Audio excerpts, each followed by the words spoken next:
Let AI take care of the job of earning money. Hi everyone.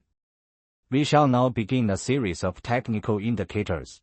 This video is going to introduce the application of moving averages. The moving average refers to the average price over a period of time. Take the 20-day MA as an example. It is a line drawn by averaging the closing prices of the past 20 trading days. Common MA include the simple moving average SMA and the exponential moving average EMA. The difference between the two is that EMA will increase the price weight closer to the present time point. So the use of EMA in kind is more popular. The simplest application of MA is if the price is currently high or below the MA. This indicates that the price will trend upward or downward in the future. Its theoretical basis is that if the current price is higher than the past average, it indicates an upward trend. In another video, we mentioned that AI trading is more commonly used in cryptocurrency or forex margin trading, and these two markets are generally more suited to intraday trading.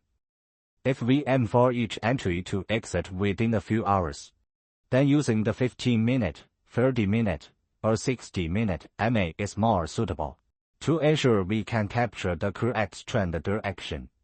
However, relying on a single MA in actual trading is risky. So it is essential to combine MA from different timeframes to make informed decisions. Short-term MA, such as the 1-minute and 5-minute, can be used for precise entries, while the previously suggested medium-term MA help confirm trends. Long-term MA, like the 200-minute, can aid in capturing the broader market direction. In actual trading, we can first determine the overall market trend direction. If the price consistently stays above the medium and long-term MA, this indicates the market is likely in an uptrend, and you might consider focusing on long positions. Assuming the broader trend is bullish, when the price breaks above the short-term MA, it can be considered an entry signal for the trade. Our stop-loss point can also refer to the MA. A common approach is to set the short and medium-term MA as support levels. For instance, in the long trade, the lowest point of the short and medium-term MA during this period can be used as our stop-loss level. Every trade must have a stop-loss as part of a risk management strategy. Otherwise, if the market moves in the opposite direction, it can easily lead to significant losses or even a complete wipeout of your account. In short, combining MA from different time frames for decision-making helps improve the reliability of your trades. A common approach is to use dual MA, such as the 60 and 200 EMA. When the short-term MA crosses the long-term MA, it signals that the market is shifting towards an uptrend, which can be a cue to enter a long position. The EMA of 144 and 169 are well known in the trading market, and are often used in a strategy called the Vegas tunnel trading strategy. These two EMA are often regarded as key indicators of bullish or bearish strength. The EMA of 12 is then used as a trigger point, while the EMA of 576 and 676 serve as references for determining the overall trend direction. The specific usage is as follows.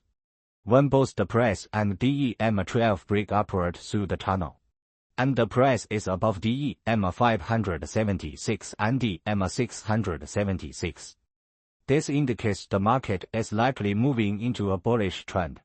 Conversely, if these conditions are reversed, it suggests a bearish outlook for the market. In practice, the Vegas strategy is a trend-following approach that performs better in one-sided market conditions, especially in effectively identifying trend reversal points. However, during range-bound or consolidating phases, the performance of the Vegas strategy tends to be somewhat weaker. Therefore, our recommendation is that if you plan to use the Vegas strategy, it's best to set criteria to avoid entry if recent market conditions indicate a choppy or range-bound phase. In such cases, staying out of the market may be a better option. Let's proceed with testing the effectiveness of the Vegas strategy. The entry rules will strictly follow the Vegas setup, with Bitcoin as the test asset. The test period will go back over the last 20,000 candlesticks, and other backtesting conditions will be as shown on the screen. Starting with the 5-minute candlestick chart for backtesting. As anticipated, the Vegas strategy performs poorly on shorter time frames. As we increase the time frame, the Vegas strategy as performance improves noticeably, with the 1-hour candlestick chart showing significantly better results. On the 4-hour chart, the win rate finally exceeds 50%. Are you surprised to see this? The performance results of simply using the Vegas strategy do not seem much more impressive than a monkey throwing darts.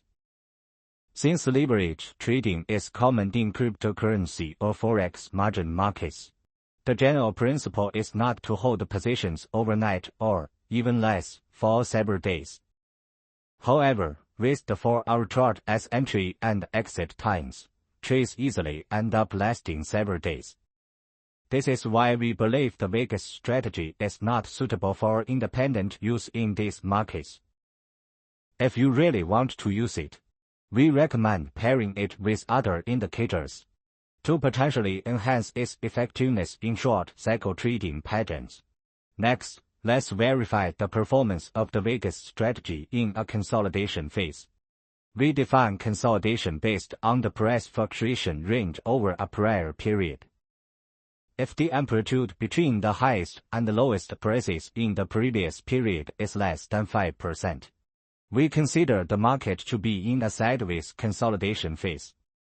It is obvious from the results, Vegas did not perform well during the consolidation. So, as previously suggested, if you want to design an AI-based automated trading system using the Vegas strategy, it is essential to differentiate whether the current market is in a consolidation phase. So that's it for our presentation. In the trading market, always remember one thing. There is no one-shot, foolproof technique, and no strategy can be universally effective across all markets in the long term. After all, trading is a zero-sum game. When someone makes money, it means someone else is losing. If everyone relied on a holy grail to become unbeatable, wouldn't the market still function if there were no losers?